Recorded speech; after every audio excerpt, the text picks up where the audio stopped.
پانی زندگی ہے، پانی حیات ہے، پانی صرف زمین پر پایا جاتا ہے، اس لیے زمین پر زندگی ہے اور پوری کائنات میں کہیں زندگی نہیں ہے۔ یہ آج ہماری زمین پر جو پانی ہے جس کی وجہ سے صرف ہماری زمین پر زندگی ہے اور کہیں نہیں ہے، یہ پانی آیا کہاں سے؟ یہ آج کا معصومانہ سوال اور اس کا جواب عرض کرتے ہیں۔ آپ کے ذہن میں ہے کہ ہم نے کل عرض کیا تھا یا غالباً پرسوں کہ ایسٹرائڈز، بڑی بڑی چٹانیں پتھر کی وہ زمین سے ٹکرایا جائے تو کیسی تباہی آ سکتی ہے، اور ایک دفعہ ٹکرا گیا تھا تو کیسی تباہی آئی تھی، ڈائنوسورز والا واقعہ ہو گیا تھا۔ سو ایک ہوتا ہے ایسٹرائڈ، ایک ہوتا ہے کومیٹ۔ اگر دونوں کا فرق ہم دکھا سکیں ایک تصویر کے ذریعے کہ ایسٹرائڈ کیا ہوتا ہے اور کومیٹ کیا ہوتا ہے، اگر یہاں دکھا سکیں تو مجھے دکھائیے گا کہ اس کو اگر اوور سمپلیفائی کر لیں تو آپ کہہ لیجئے کہ ایسٹرائڈز جو ہیں وہ پتھر کے بنے ہوئے ہوتے ہیں، پتھر کی چٹانیں ایسٹرائڈ،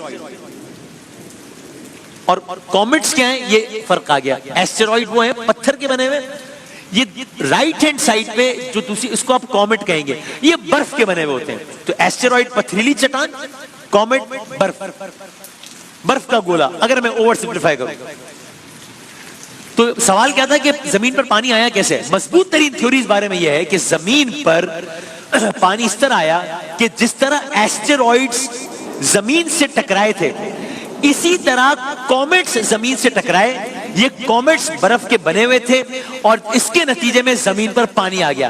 یعنی کہ دیکھیں نا، اگر کوئی برفانی چیز میرے ہاتھ میں ہو اور اگر میں اگین ہی اوور سمپلیفائی کر رہا ہوں کہ برفانی چیز ہاتھ میں اور میں اس کو اگر زور سے ٹکرا جائے میری سرفیس سے تو یہ پانی پانی ہو جائے گا۔ کومیٹس زمین پر ٹکرائے اور اس سے زمین پر پانی آ گیا۔ اب یہ کومیٹس کتنے ہوں گے، ان کا سائز کیا کیا ہوگا، یہ آپ خود سوچ لیں، آپ خود تصور کر لیں، اس لیے کہ آج کی تاریخ میں اس روئے زمین کا 70% حصہ میں نے کہا پانی ہے، 70% حصہ۔ اب یہ کمال نہیں ہے کہ یعنی زمین پر اتنا زیادہ پانی بھی نہیں ہے کہ پانی ہر جگہ سیلابی آ جائے، مطلب اتنا زیادہ پانی بھی نہیں ہے، زمین پر اتنا کم پانی بھی نہیں ہے کہ لوگ پیاس سے مر جائیں۔ بالکل ایسا لگتا ہے جیسے کسی نے بالکل صحیح اندازے کے مطابق زمین پر پانی بھیج دیا ہو۔ اللہ اکبر، آپ نے سن لی یہ بات کہ سائنس یہ کہہ رہی ہے، اور بالکل ایسا لگ رہا ہے کہ ایک پریسائز آئیڈیا کے مطابق کسی نے زمین پر پانی بھیج دیا ہے۔ اب آگے بڑھیے اور سورہ مومنون کی، قرآن اور سائنس موضوع ہے،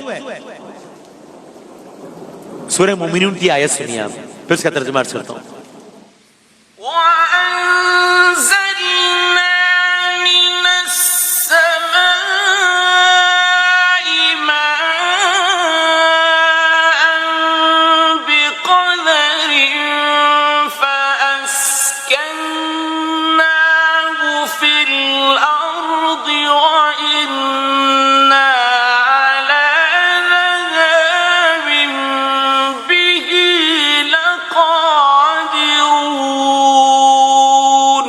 خواتین و حضرات، میں آپ کی خدمت میں اس آیت کا ترجمہ عرض کروں۔ اس آیت کا ترجمہ ہے 1400 سال پہلے کہہ دیا سورہ مومنون میں آواز دی، آیت نمبر 18 کا ترجمہ، ہم نے آسمان سے ایک خاص مقدار میں، یا ہم نے آسمان سے ایک ٹھیک اندازے سے پانی اتارا، پھر اس پانی کو زمین پر ٹھہرا دیا، ہم اسے واپس لے جانے پر بھی قادر ہیں۔ اللہ اکبر، سورہ مومنون۔ یعنی خدا نے بیک وقت زمین پر اتنا پانی نازل فرما دیا جو اسے معلوم تھا قیامت تک انسانی ضروریات پوری کرنے کے لیے کافی ہوگا۔ اب وہی پانی زمین کے نشیبی یا نچلے حصوں میں ٹھہر گیا، اس سے سمندر وجود میں آ گئے۔ ابھی اسی پانی کا الٹ پھیر ہے جو گرمی سردی ہواؤں کے ذریعے ہوتا رہتا ہے، اسی سے بارشیں، برف پوش پہاڑ، دریا، چشمے اور کنویں زمین کے مختلف حصوں میں پھیل جاتے ہیں، اور وہی پھر مختلف چیزوں کی پیدائش میں شامل ہو جاتا ہے، وہی پھر ہوا میں تحلیل ہو جاتا ہے اور دوبارہ اصل ذخیرے کی طرف واپس آ جاتا ہے، اور یہ سائیکل چل رہا ہے۔